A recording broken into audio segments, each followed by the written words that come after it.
In this video, we're going to be learning how to solve for x. In order to do this, I just want to go over these steps to do it first.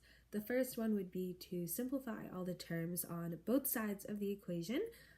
This just means getting all the like terms together.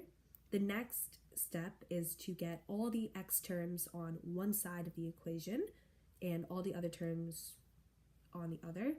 And the last step is to solve. So now we're going to go through a few examples and I'm going to show you how to do it.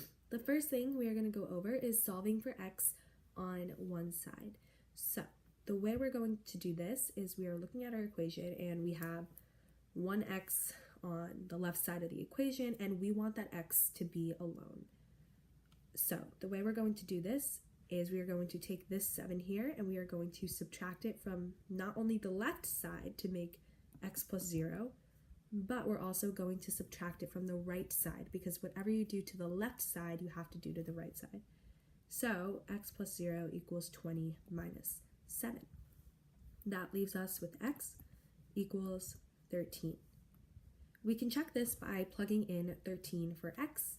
So 13 plus 7 equals 20, so we know that x equals 13 is correct.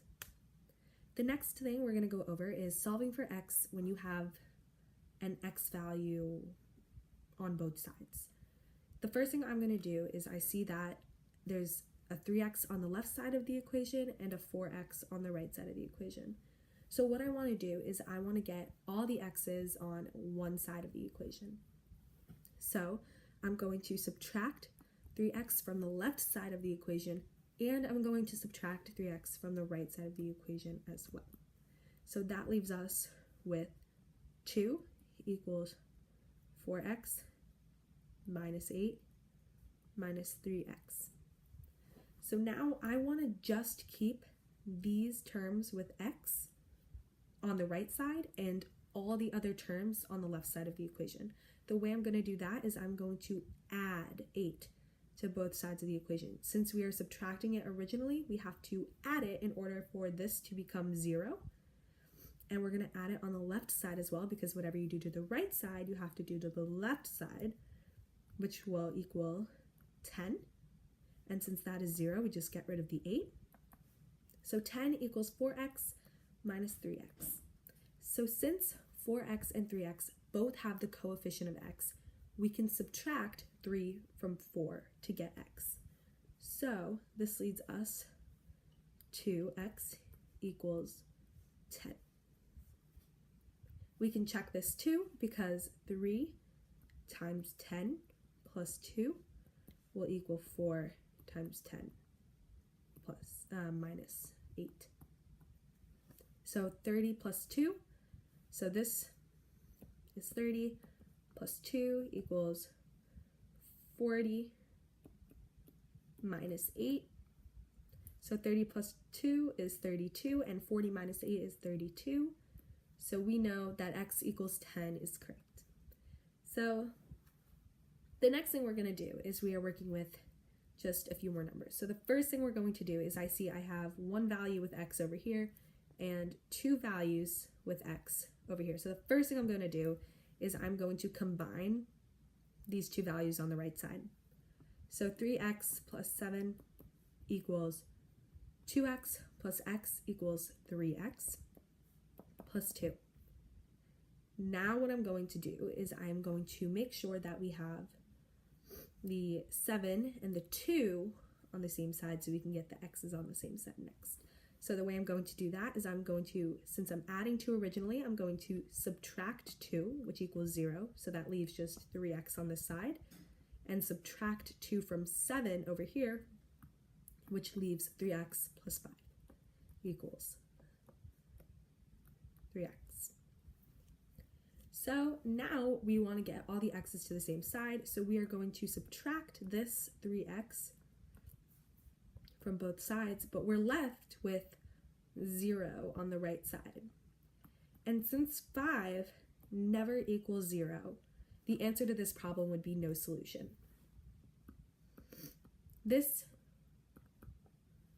is because no matter what value you put in for x, both sides of the equation will never be equal and they will never be true.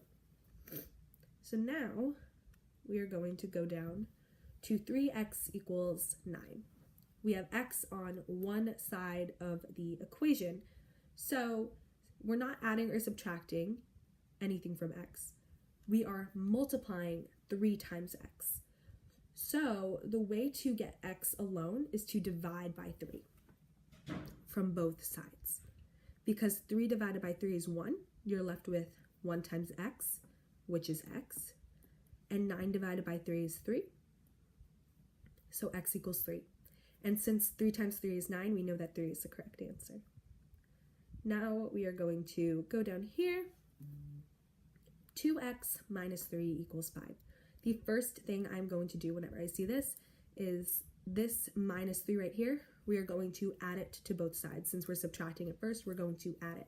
So plus 3 makes this 0, and plus 3 makes that 8. So 2x equals 8. So now, since we're multiplying 2 and x, we are going to divide both sides by 2, which makes 1x equals 8 divided by 2. So x equals 4. And we can check this because 2 times 4 minus 3 is 8 minus 3, which equals 5, which is what we were going for. So we know that 4 is the correct answer. So now just going over a few words that we should have learned in this video is coefficient is the number multiplied by the variable. So when we had 3x, the coefficient would be 3. The variable is the unknown value, so x in this case, but it can be a, z, b, y, w, any, but in this case it was x. No solution means that no value of x will make the equation true or the statement true. Like terms are numbers with the same variable, and to isolate means to make x stand alone on one side of the equation.